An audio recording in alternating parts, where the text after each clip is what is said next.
to a type 3 malfunction.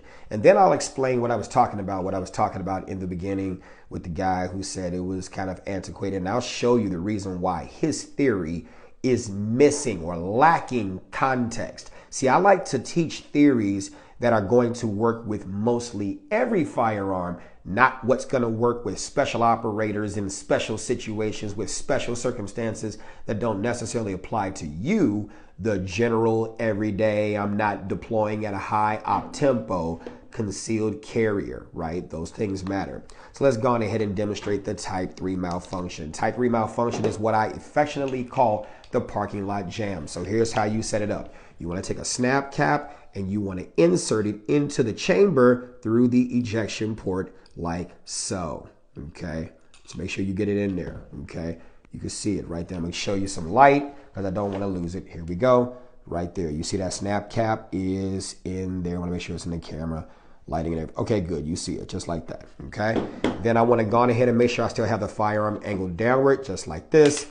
Magazine in, and then send that slide forward. Okay. This is what I affectionately call the parking lot jam. There's a person in that space who's trying to get into this. There's a new round trying to get into the parking lot space that a car is already in. Okay. Just like that. And you can easily get these.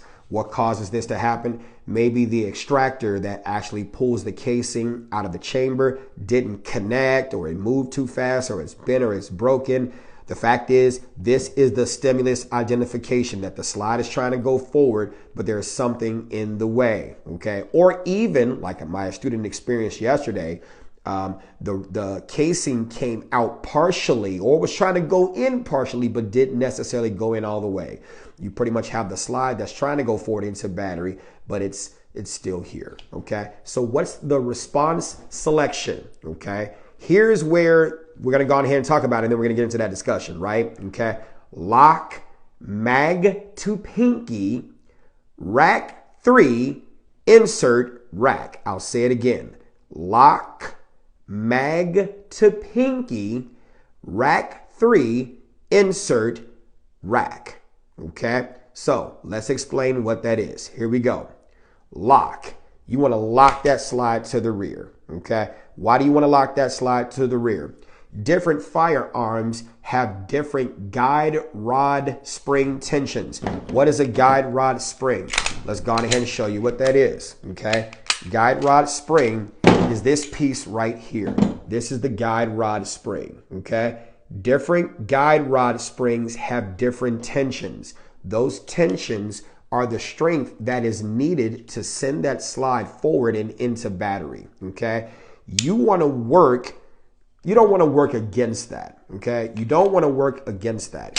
You want to eliminate that even being in the way, right? And different firearms have different tensions. Now, some would sit there and say, well, why would you worry about it? Just rip the magazine. Well, here's the problem. As you can see, this CZP10C, look at this base plate on this magazine. It's pretty smooth, right? Now, I'm going to go on ahead and show you the CZP10F, right? CZP10F. Here we go. We're going to go on ahead and set up this same malfunction with the CZP10F, okay? Just like so, right? Now, if you look at the CZP10F versus the CZP10C, what do you see are the differences in the magazine base plates? I'm going to try to hold this up where I can demo this. What do you see are the differences in the magazine base plates? This one is more smooth. If your hands are slippery, it's not going to really get slippery or bloody. You're not going to be able to grab this surface area while working against this guide rod spring. But look at the CZP10F. Look, it has a bigger base plate. It has indentations that whether your hands are bloody or sweaty, you have a better chance of being able to just rip this magazine out when you press the mag release. So let's go on ahead and try it.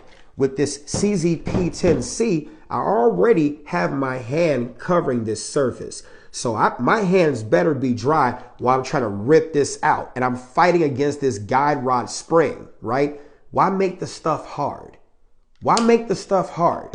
Now, here we are with the CZP10F. You see how there's a difference?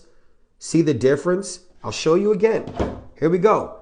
Hand is doggone near covering that base plate with the C versus the F, right? That's why you need to always understand the context. Special operators, I love you guys. I promise I do. But it does a disservice to bring your special training and special tactics with special firearms and special circumstances and try to bring that to a civilian market and try to teach from your high op tempo, high special circumstance skills to people who don't necessarily have the equipment that you do and don't serve in the areas that you serve in. This is the type of firearm that has a threaded barrel that allows for a suppressor. The average concealed carrier may not even carry anything like that. The base plate on this may be something that's too big for a person. It has suppressor sight heights. This may be something that may be too big for an average everyday carrying American or citizen, right? So just have that in mind, right? Sometimes you're so smart, you forget to teach for people who are not. Sometimes you're so special, you forget to teach people who are not in those special circumstances. Context is everything, okay? So let me try to rip this out. Watch this. You see how easy I'm able to rip this out? Why? Because I had more surface. So the guide rod spring, which is essentially the same, just a little bit longer type guide rod spring that's in the C, right? I'm not really worried about the guide rod spring because I have more surface to be able to rip that magazine out. There, the context of, or the concept of rip, rack, insert, rack, run makes sense in this special context with this type of firearm, with this type of magazine and this type of base plate.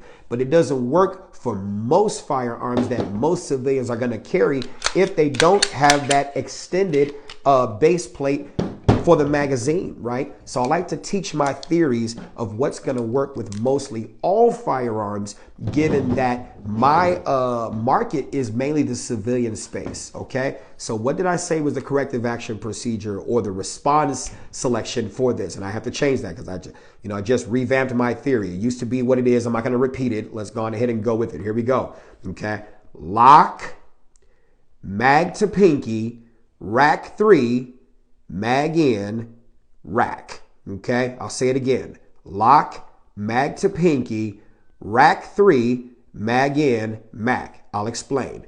Lock. You want to lock the slide. You want to take the tension, take the fight out. You wrestling with this guide rod and spring tension, right? Take the fight out by just simply locking the slide. You're 3/4 of the way there. It's not going to hurt you. It's going to be a fraction of a second for you to lock that slide. Okay. Mag to pinky, right? Why do I want to say mag to pinky? One, I want to take this mag and I want to put it to pinky, right? I also want to make sure that in doing so, I have no choice but to make sure when this mag is out, it's going to immediately go to my pinky because that's where I'm going to put it. But it's also in the area that allows me to be able to index it when it's time for me to insert it again. It's a placeholder for this magazine. We don't want to discard this fresh mag, right? So here we go. What did I say? Lock, mag to pinky, right? Rack 3. Okay. I don't care if it's rack 3, rack 2, whatever. Just rack multiple times. I like 3. Third time's a charm. Rack 3. Okay. Mag in, rack. Okay. Just like that. Remember, lock, mag to pinky, rack 3, mag in, rack. And it's easy to do. Okay. Here we go. Let's go on ahead and practice it again. We're going to go on ahead and set it up. Okay. Type 3 malfunction. Type 3 malfunction. Remember, snap caps, round in chamber, mag in, slide forward. Okay. Parking lot jam. Remember, lock, mag to pinky, rack 3, mag in, rack. Lock, mag to pinky, rack, mag in, rack. Okay. Not hard. Let's go on ahead and do it again. Okay. And you do this as many times as you need to till you perfect this. As many times as you need to until you perfect this. Okay, here we go.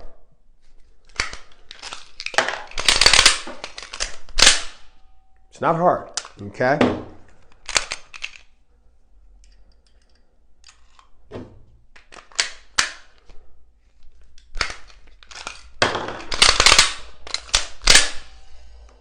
Lock, mag to pinky, rack 3, sorry about that, mag in, rack, okay? That is the response selection, and the training that we were just doing is response programming, okay? And so it's not even just this, right? Let's go on ahead and go with the Glock, okay? Let's go on ahead and go with the Glock. We have these snap caps again in the Glock. The same concept works with the Glock, okay? Here we go. Mag out, round out. Mag out, round out. Got it. Here we go. Let's go on ahead and set this up. Okay. Remember what I said. Here's the Glock Model 19. There is a huge difference between this magazine and this magazine. This is the Glock 19 standard factory Glock magazine. Okay, look at the base plate, right? Versus this base plate for the Glock 19X, right? Here we go. See this base plate? And I'll show you the difference, right? Here we go. Lock. Sorry, try that again. Lock, mag to pinky, rack 3, insert, rack. Okay, now that's with this. Let's go on ahead and set it up with the Glock 19X mag. Okay.